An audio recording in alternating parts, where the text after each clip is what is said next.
அல்லேலூயா, ஸ்தோத்திரம். நல்ல கவனிங்க. ஆமென். கட்டுகள் நல்ல கவனிங்க.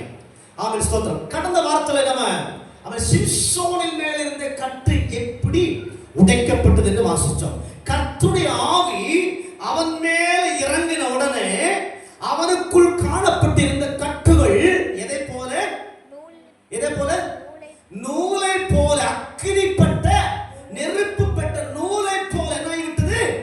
சாம்பலாகிவிட்டது, கருகி போனது என்று வேதத்திலே வாசிச்சோம். தேவ பிள்ளையே, பல வழிகளிலே நான் நீங்களும் அறிந்தும் அறியாமலும் பிசாசானவன் நம்மை கட்டி இருக்கிறார். அல்லேலூயா சொல்லுங்களேன். அல்லேலூயா. பல கட்டுகளை பற்றி போன வாரத்தில் நான் சொன்னேன். பிசாசுடைய கட்டுகளை பற்றி சொன்னேன்.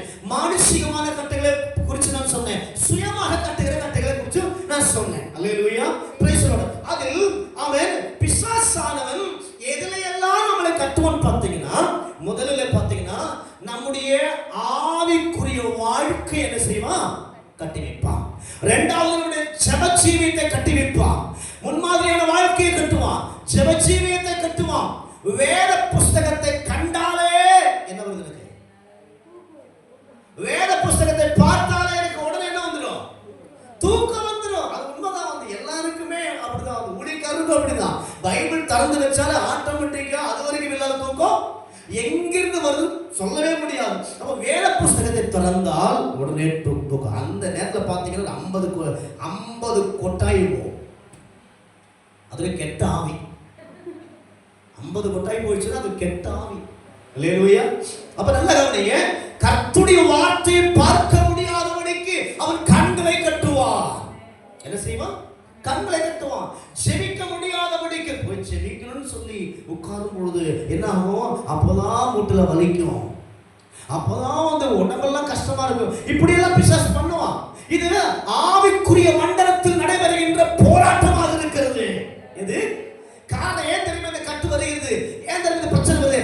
அவர்கள் ஆவிக்குரிய வாழ்க்கையிலே இருக்கிறார்கள், முன்னேறி கொண்டு இருக்கிறார்கள், வளர்ந்து கொண்டிருக்கிறார்கள் என்பதை பிசாசு அறிந்தால் அவர் உடனடியாகவே அங்கே ஒரு செக் போஸ்ட் போடுவான். அப்ப இதில் நாம் புரிஞ்சுக்கணும், ஒரு தடை வருகிறது என்று சொன்னால் நான் ஆவிக்குரிய வாழ்க்கையில் என்ன செய்து கொண்டிருக்கிறேன்? வளர்ந்து கொண்டிருக்கிறேன். ஒரு போராட்டம் வருகிறது என்று சொன்னால் நான் ஆவிக்குரிய வாழ்க்கையில் வளர்ந்து கொண்டிருக்கிறேன், பிசாசு தடுக்க பார்க்கிறான் என்று உணர்ந்து கொண்டு அதை தாண்டி அதை செயல்படுத்தி வளர ஆரம்பித்தால் அவன் கர்த்தர் சொல்லுகிறார், என்னையும் உங்களை பிரைஸ் தி லார்ட், அவர் பயன்படுத்தக்கூடிய நாட்கள், அவர் உபயோகப்படுத்தக்கூடிய நாட்கள் நமக்கு முன்பாக வைத்திருக்கிறார். அல்லேலூயா. அருமையான தேவச்சனமே, கட்டுக்கள் இருந்து நம்ம என்ன செய்யணும்? விடுதலையாக்கப்பட வேண்டும். ஆமென், ஸ்தோத்திரம். ஆமென். அப்போ இந்த கட்டுக்களை உடைப்பதற்கு நமக்குள்ள என்ன இறங்கணும்? என்ன இறங்கணும்? பரிசுத்த ஆவியின் மகிமை இறங்கணும். அதனால தான் பாடல் பாடி ஆராதிக்கும் பொழுது என்ன சொல்லுவேன்? கையை தட்டி சத்தமா பாடுங்க பாடுங்க பாடுங்க சொல்ற காரணம் என்ன? பரிசுத்த ஆவியின் அபிஷேகத்தை நாம் உணர்வதற்காக தான். அப்ப பாஸ்டர் கையை தட்டினா தான் ஆவி இறங்குமா? சத்தமா பாடினா தான் ஆவி இறங்குமா? அப்படி கிடையாது. வந்து அமைதலாக இருந்தாலும் பரிசுத்த ஆவியானவர் செயல்படுவார். அல்லேலூயா. ஏன் நம்ம கையை தட்டுறோம் பாடுறோம்னு சொன்னா, கையை தட்டி பாடுவதனால உண்டாகிற குணங்கள் தெரியுங்களா? ஆமென். ஒன்னாவது தூக்கம் வராது. நம்ம கையை அடிச்சுட்டே போகுது. ரெண்டாவது விஷயம் பார்த்தீங்கன்னா, நமக்குள்ள ஒரு எனர்ஜி உண்டாகும். கையை தட்டும் பொழுது நமக்குள்ள ஒரு எனர்ஜி உண்டாகும். ஸ்தோத்திரம். மூன்றாவது, நம்ம சத்தமாக பாடி துதிக்கும் பொழுது நாம் அறியாமலே அவன் ஸ்தோத்திரம் ஒரு பரிசுத்த ஆவியுடைய அந்த உயர்வு நிலைமைக்கு நம்ம செல்ல முடியும். அல்லேலூயா. சத்தமா பாடும்பொழுது ஒரு சோர்வு உண்டாகாது. ஆவியில் நிறைந்து ஆராதிக்கும் பொழுது விடுதலை உண்டாகும். அதுதான் பரிசுத்த ஆவியானவர் இறங்கின உடனே அவன் மேல கயிறுகள் கொண்டு கட்டினார்கள். ஆனால் அது எது போல கருகி போயிடுச்சு? நூலை நெருப்பு பெற்ற நூலை போல கருகி போயிடுச்சு. சொல்லலாமா? தேவன் நம்ம அபிஷேகம் வைத்தார் வைங்கள, எந்த கட்டுகளும் ஸ்தோத்திரம் நூலை போல கருகி சாம்பலாய் போய்விடும். அது நூலை போல கருகி சாம்பலாக வேண்டும் என்றால் கர்த்தருடைய ஆவியானவர் நமக்குள்ள இறங்கணும். சபைக்குள்ள இறங்கும் பொழுது ஒவ்வொரு தனி நபருக்குள்ளேயும் அந்த பிரசன்னம் ஊற்றப்படும் பொழுது எல்லா கட்டுகளும் நொறுக்கப்பட்டு போகும். ஆமென் சொல்லலாமா? அது பிசாசின் கட்டானாலும் சரி, அது மானுஷிக கட்டானாலும் சரி, அந்த வல்லமையானாலும் சரி, கர்த்தருடைய அவருக்கு நிற்க முடியாது. அவருக்கு முன்பாக நிற்பவன் யார் என்று வேதம் சொல்லுகிறது. ஆமென். ஸ்தோத்திரம். சீக்கிரமாக நாம் வாசிக்கலாம். ஆமென். ஸ்தோத்திரம். நீதிமொழிகள் 5ஆம் அதிகாரம் அதனுடைய 22வது வசனத்தை வாசியுங்கள். நீதிமொழிகள் 5ஆம் அதிகாரம் 22வது வசனம்.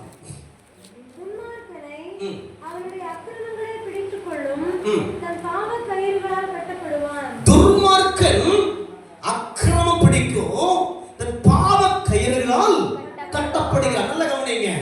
யாரை பாவ கயிறு கட்டும்? தேவ பிள்ளையை கட்டுமா?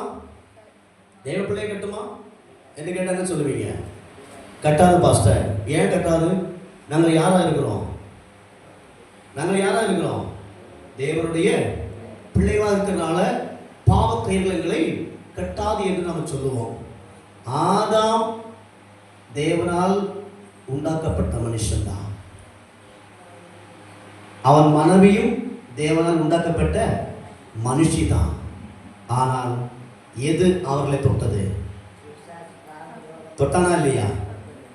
பாவத்தினுடைய சுபாவம் அவர்களை தொட்டதா இல்லையா? தொட்டது. பாவம் செய்தார்கள், தேவ சமூகத்தை இழந்தார்கள், தேவ மகிமை இழந்து போனார்கள், தேவ வல்லமை இழந்து போனார்கள், தேவனோடு உறவு நஷ்டப்பட்டு போனது, தேவனோடு ஐக்கியம் நஷ்டப்பட்டு போனது, தேவனோடு அன்பு நஷ்டப்பட்டு போனது, தேவனுடைய மகிமை நஷ்டப்பட்டு போனது. வேதம் சொல்லுகிறது, அவர்கள் பாவம் செய்து தேவனுடைய மகிமையை இழந்து போனார்கள். பாவத்தின் சம்பளம் மரணம். அது விசுவாசியோ அது அவிசுவாசியோ, அது துன்மார்க்கனோ சன்மார்க்கனோ, யாராக இருந்தாலும் தேவனுடைய பார்வையில் பாவத்தின் சம்பளம் மரணம் என்று வேதம் தெளிவாக சொல்லப்படுகிறது. அல்லேலூயா. துன்மார்க்கன் தன் பாவ கயிறினால் கட்டப்படுகிறான். ஆமென். ஸ்தோத்திரம். நல்ல கவனிங்க. ஒருவன் பாவி ஆகிறது என்று சொன்னால், ஆமென், அவனுடைய துன்மார்க்கத்தினுடைய அடிப்படையில் அவன் பாவியாக மாறுகிறான். ஆமென் சொல்லலாமா? எரேமியா தீர்க்கதரிசன புத்தகம் 1ஆம் அதிகாரம் அவருடைய 5வது வசனத்திலே வாசிக்கும் பொழுது, எரேமியா, ஆமென், எரேமியா, ஆமென், ஸ்தோத்திரம், 1ஆம் அதிகாரம் அதனுடைய 5வது வசனத்திலே வாசிக்கும் பொழுது ஒரு வசனம் வாசிக்க முடியும். வாசிக்கலாம். நான் உன்னை தாயின் வயிற்றில் உருவாக்கும் முன்னே உன்னை அறிந்தேன், நீ கர்ப்பத்திலிருந்து வெளிப்படும் முன்னே நான் உன்னை பரிசுத்தம் பண்ணி ஜாதிகளுக்கு தீர்க்கதரிசியாக கட்டளையிட்டேன் என்று சொன்னார். ஆமென் சொல்லலாமா? நல்ல கவனிங்க. பாவத்தில் தன் தாய் என்ன செய்கிறாள்? கர்ப்பம் தரிக்கிறாள். அல்லேலூயா. இப்போ ஆண்டவர் சொல்றாரு, நீ கர்ப்பத்திலிருந்து வெளிப்படும் முன்னே நான் உன்னை என்ன பண்ண? பரிசுத்தம் பண்ணினேன். பிறகு ஜாதிகளுக்கு தீர்க்கதரிசியாக கட்டளையிட்டேன். ஆமென் சொல்லலாமா? அப்போ தாயின் கர்ப்பத்திலிருந்து வெளிப்படும் முன்னமே யார் பரிசுத்தம் பண்ணாரு? கர்த்தராகிய தேவன் என்னை உங்களையும் இந்த உலக மனுஷர்களையும் பரிசுத்தம் பண்ணிட்டாரு. அல்லேலூயா. ஆனால் மனிதன் தன்னுடைய துர்மார்க்கத்தை நிமித்தமாக யாரா மாறிட்டான்? யாரா மாறிட்டான்? பாவியா மாறிட்டான். அப்படி பாவியாக மாறப்பட்டவனுக்கு மறுபடியும் ஒரு மறுரூப வாழ்க்கை கொடுப்பதற்காக தான் ஆண்டவராகிய இயேசு கிறிஸ்து பாவ பரிகார ஆமென் பலியாக இந்த பூமிக்கு பலி செலுத்தப்படுவதற்காக, பலியாக மாறுவதற்காக அவர் இந்த பூமிக்கு இறங்கி வந்தார். அல்லேலூயா. அப்ப ஏற்கனவே நம்ம எல்லாம் யாராக்கப்பட்டிருக்கிறோம்? பரிசுத்தமாக்கப்பட்டிருக்கிறோம். பரிசுத்தமாக்கப்பட்டு இந்த பூமியில பிறந்தோம். ஆனால் மனிதன் பிறந்த பிறகு தன் அக்கிரமத்தின் நிமித்தமாக, துர்மார்க்க செயல்கள் நிமித்தமாக பாவியாக மாறி அவன் பாவக்கட்டிலே விழுந்து போயிட்டான். அல்லேலூயா. இந்த கட்டுடைப்பதற்காக தான் ஆண்டவராகிய இயேசு கிறிஸ்து அவன் பரத்தில் இந்த பூமிக்கு இறங்கி வந்தார். அவருடைய மரணத்தினாலே, அவருடைய அவர் அனுபவிச்ச வேதனைகளினாலே, அவர் அனுபவிச்ச சாட்டை அடிகளினாலே, அவர்கள் வாங்கிக் கொண்ட அந்த சிலுவை மரணத்தினாலே சகல மனிதர்களும் விடுவிக்கப்பட்டார்கள். கட்டுக்கள் உடைக்கப்பட்டது. அல்லேலூயா. துர்மார்க்கன் என்ன செய்கிறான்? பாவக்கட்டினால் கட்டப்படுகிறான். அப்படிப்பட்ட ஒரு வாழ்க்கையில் இருந்துதான் தேவன் என்னையும் உங்களையும் தேர்ந்தெடுத்து இன்றைக்கு இந்த சபையிலே, இந்த உலகத்திலே என்னையும் உங்களை தேவ பிள்ளை என்று பேருந்து பரிசுத்தவான்கள் என்று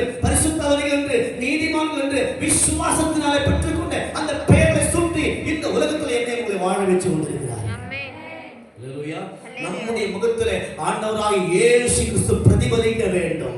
கட்டுகள் உடைக்கப்பட்டவருடைய முகத்திலே இயேசு கிறிஸ்துவின் அவன் முகம் பிரகாசிக்க வேண்டும். கட்டுகள் நீக்கப்பட்டவருடைய முகத்திலே ஆண்டவராகிய இயேசு கிறிஸ்துவின் மகிமை பிரகாசிக்க வேண்டும். அல்லேலூயா, அல்லேலூயா. ஒரு பிச்சை எடுக்கிறவர், யாஜகம் செய்கிறவர் ரயில்வே ஸ்டேஷன்ல பிச்சை எடுத்துக் கொண்டிருக்கிறார். பிச்சை எடுத்துக் கொண்டு இருக்கும் பொழுது ஒரு ட்ரெயின் வேகமாக வருகிறது. அந்த ட்ரெயினில் ஏறுவதற்காக ஒரு நபர் ஓடி வருகிறார். அந்த ட்ரெயின் நின்றுச்சு, டைம் முடிஞ்சிருச்சு, அது எடுக்க வேண்டிய நேரம் வந்தது. அந்த ட்ரெயினில் ஏறுவதற்காக ஒரு நபர் வேகமாக ஓடி வருகிறார். ஓடி வருகிற வழியிலே ஸ்தோத்திரம், அந்த பிச்சை எடுக்கிற மனிதன் பிச்சை எடுத்துக் கொண்டிருக்கிறார். அவர் ஓடி வந்தார்.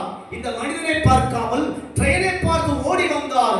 அவர் மேல மோதினார். அந்த பிச்சை எடுக்கிற நபர் கீழே விழுந்து அந்த பாத்திரத்தில் இருந்த எல்லா சில்லறை காசுகளும் நாணயங்களும் சிதறி போய்விட்டது.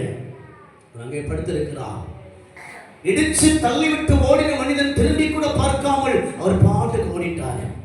அதே ட்ரெயின் ஏறுவதற்கு இன்னொரு நபர் கோட்டு ஷூட் போட்டு நல்ல டிப்டாப்பா ஓடி வராரு. பேக் எல்லாம் எடுத்து ஓடி வராரு. ஓடி வந்து இவர் பக்கத்துல இவர் எழும்புறாரு. மேலே எழும்பும் பொழுது மறுபடியும் இடிச்சாரு. இரண்டாவது வந்து நபர் இடிச்சுட்டு அவர் முன்னாடி போனாரு. முன்னாடி போகும்பொழுது சிதறி கிடக்கிற சில்லறை காசை கண்டாரு. ஸ்தோத்திரம்.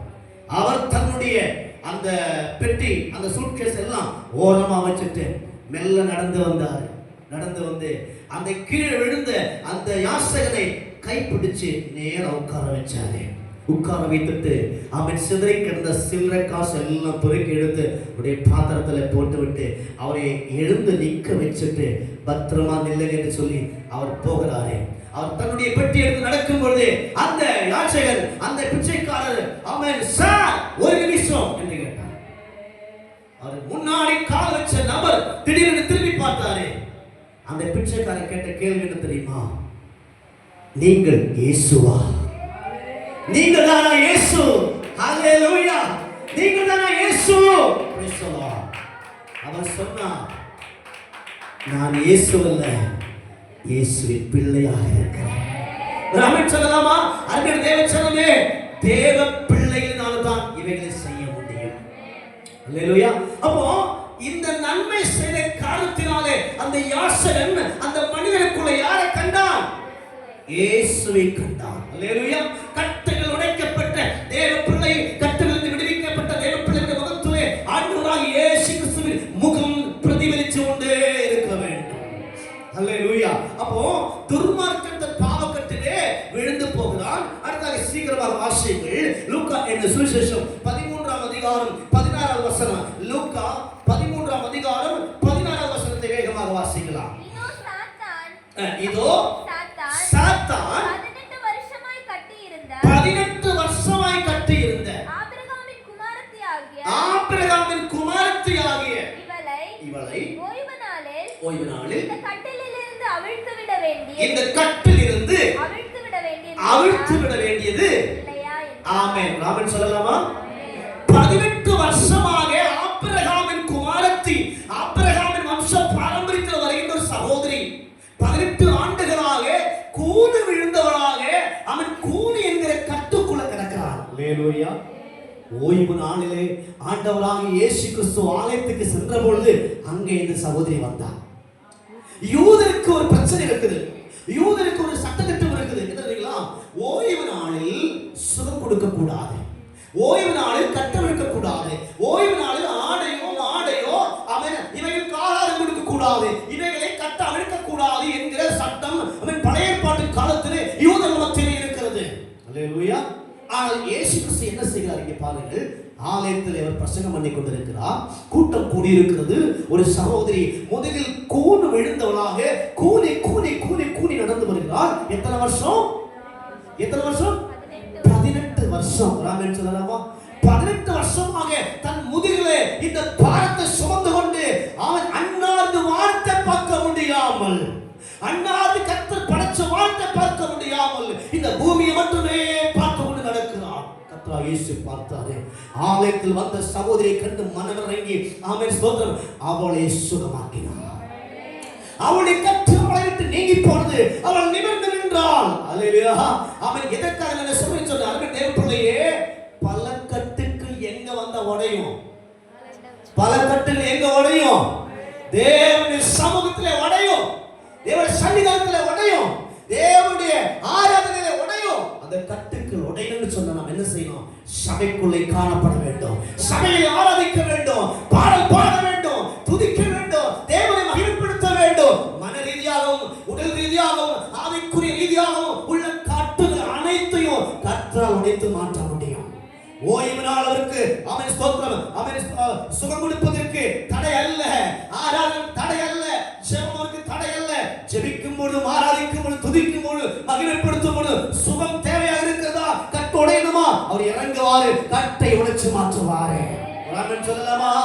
விடுதலையோடு ஆராதிக்கிற தேவனை மன ரீதியும் சரி உடல் ரீதியும் சரி விடுதலையோடு ஆராதிக்க வேண்டும். ஸ்தோத்திரம். அவன் வேதம் சொல்லப்படுகிறது. ஆமென், ஹல்லேலூயா. ஆமென். ரோமர் 12ஆம் அதிகாரத்தை எடுத்து சீக்கிரமாக வாசியுங்கள். ரோமர் 12ஆம் அதிகாரம் 1-2 வசனங்களை வாசிக்கலாம். அப்படி இருக்க சகோதரரே, நீங்கள் உங்கள் சரீரங்களை பரிசுத்தமும் தேவனுக்கு பிரியவுமான ஜீவ பலியாக ஒப்பு கொடுக்க வேண்டும் என்று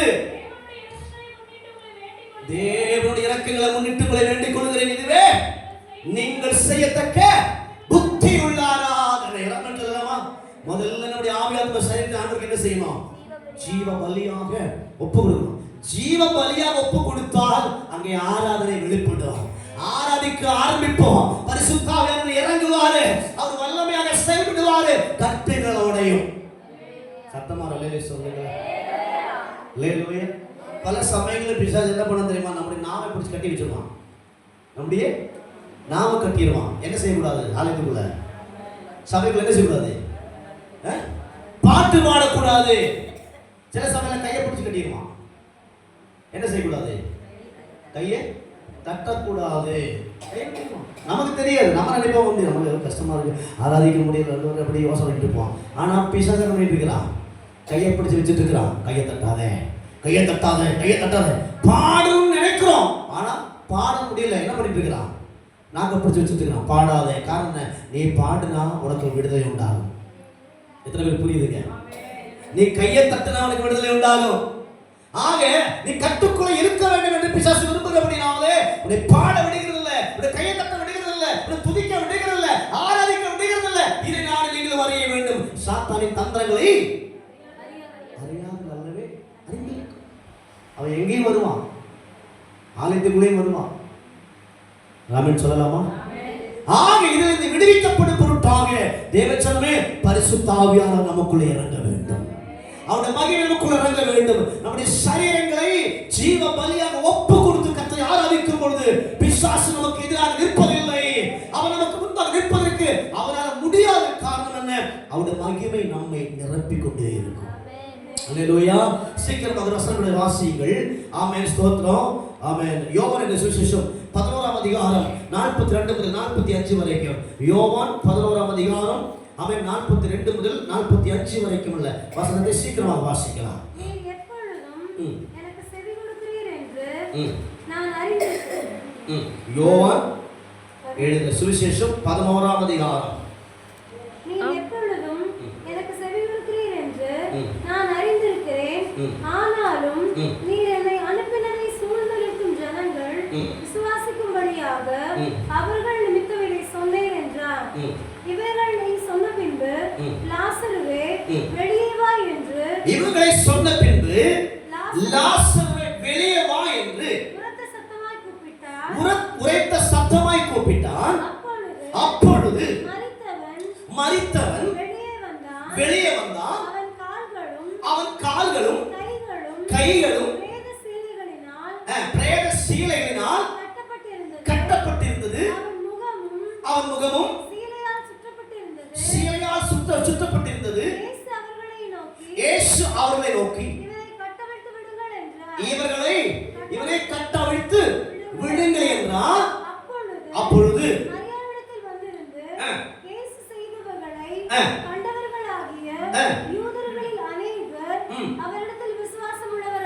விசுவாசம் உள்ளவர்களானார்கள். ஆமென் சொல்லலாமா?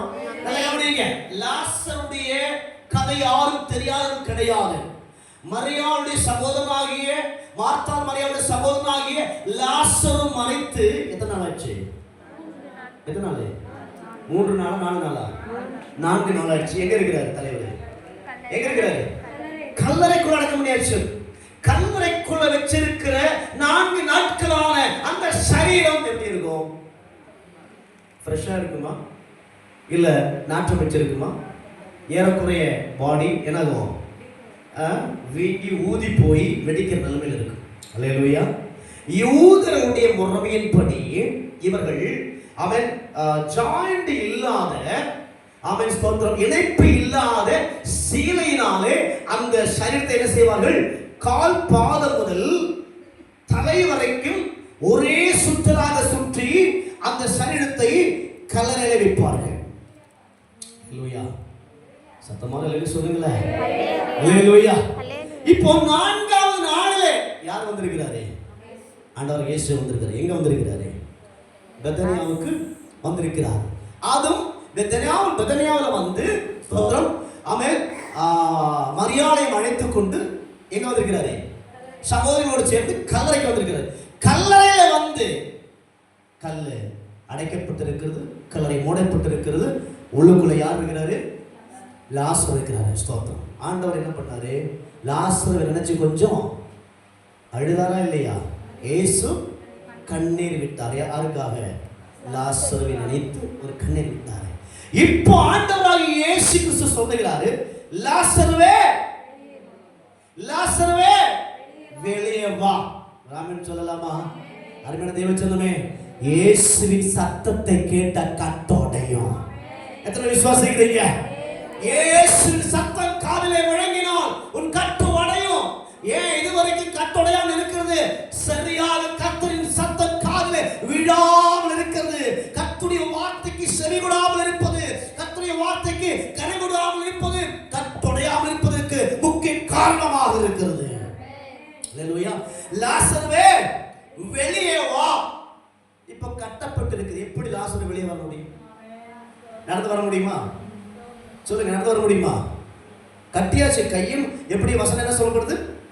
கையும் அவன் கை கால்களும் பிரேத சிலையினால் கட்டப்பட்டிருந்தது. ஆமென் சொல்லுங்களே. நம்ம 2 காலையும் கட்டிட்டு நடக்க முடியுமா? நடக்க முடியுமா? அது கையும் கட்டி இருக்குது. நடக்க முடியுமா? அப்ப என்னதான் செய்யணும்? குதிச்சுதான் வரணும். இல்லை, நிறைய போட்டியாக நடக்கும். காலை கட்டிட்டு சாக்குக்குள்ள எரிச்சலாம் குதிப்பாங்க. அந்த போட்டி நடக்கும் வந்து இல்லையா? நடக்க முடியாது. ஆனால் லாஸ்ட்ல என்ன செய்தாரு? சொல்லுங்க. லாசர் என்ன செஞ்சாரு? வெளியே வந்தாரு. காலும் கையும் கட்ட இருக்கிறது. ஆனா லாசர் வெளியே வந்தார். எப்படி சாத்தியம்? கர்த்தருடைய வார்த்தைக்கு முன்பு சகல கட்டுகள் வழி திறக்கும். கர்த்தருடைய சத்தத்திற்கு முன்பாக சகல கட்டுகள் நொறுங்கி போகும். கர்த்தருடைய சத்தத்திற்கு முன்பாக சகல வாசல் திறக்கும். அல்லேலூயா. அடர்த்தி கிடக்கிற சகல வாசல் திறக்கப்படும். அது யூதா கோத்திரத்தின் சிங்கம் முன்பாக நின்றால் அவன் இஸ்ரவேலின் திறவுகள் கையுடையவனாக எங்கே நின்றாலும் அங்கே வாசல் திறக்கப்படும். செங்கடல் திறந்தது. Praise the Lord. யோர்தான் திறந்தது. கல்லறையுடைய வாசல் திறக்கப்பட்டது. அருமையான தேவ சொன்னமே, எந்த கட்டில கிடந்தாலும் ஒரு கரை புரிஞ்சு கொள்ளுங்க. கர்த்தருடைய சத்தத்தை சரியா கேட்க முடிஞ்சால் கட்டைகள் தானா உடையும். அல்லேலூயா. அவன் லாசரு கட்டுகளோடைய வெளியே வந்தார். எப்படி வந்தார் என்று அவன் சரித்திரம் நமக்கு சொல்லித்தரும். அது பிறகு பார்க்கலாம். வெளியே வந்தார். இப்போ ஆண்டவர் இயேசு கிறிஸ்து அங்கே நின்றவர்களை பார்த்து என்ன சொல்றாரு? அவன் மேல் உள்ள கட்டுகளை அவிழ்த்து விட்டு, முகம் மூடப்பட்டிருக்கிறது, கை கால்கள் கட்டப்பட்டிருக்கிறது. லாசர் முன்பே இருக்கிறாரு.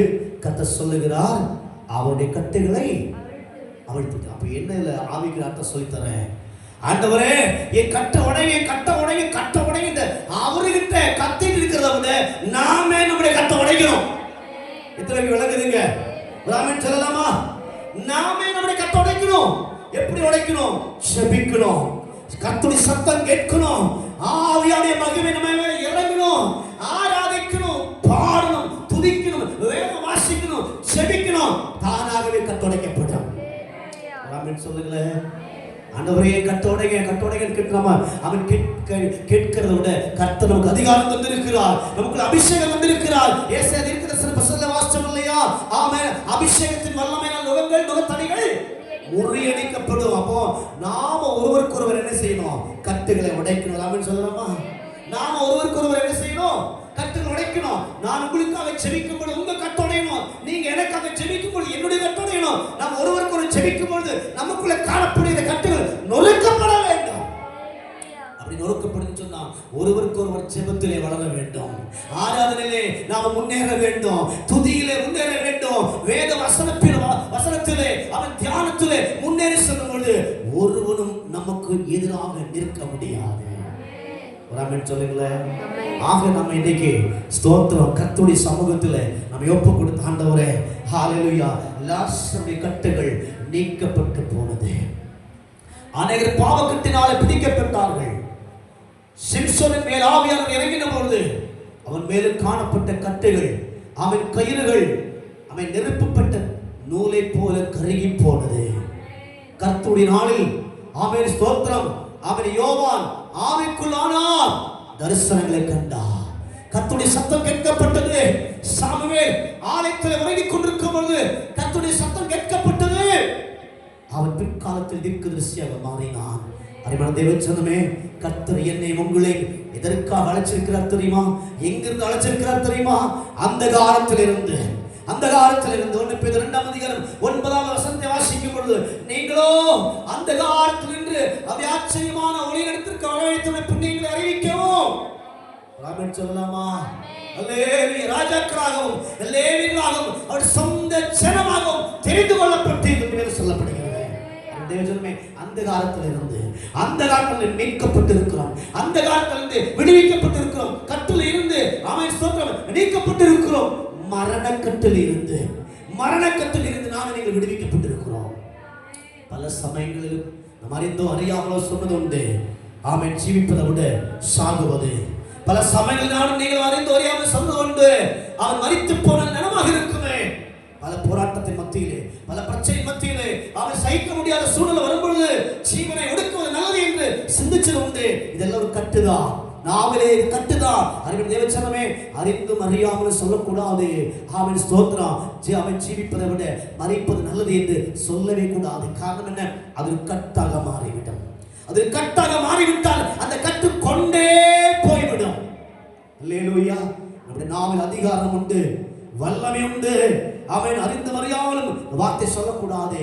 மரணக்கட்டில் இருந்து லாசர் விடுவிக்கப்பட்டார். இன்றைக்கு நான் நீங்களும் நம்முடைய வாழ்க்கையில எந்த கட்டில் அகப்பட்டிருக்கிறோம் என்கிறதை உணர்ந்து அறிந்து, ஆண்டவரே என்னை விடுதலையாக்குமையா, நான் உமக்கு பிரயோஜனப்பட வேண்டும், உமக்கு நான் பயன்பட வேண்டும் என்று விரும்பி செபிக்க ஆரம்பித்தால் இன்றைக்கு விடுதலை உண்டு.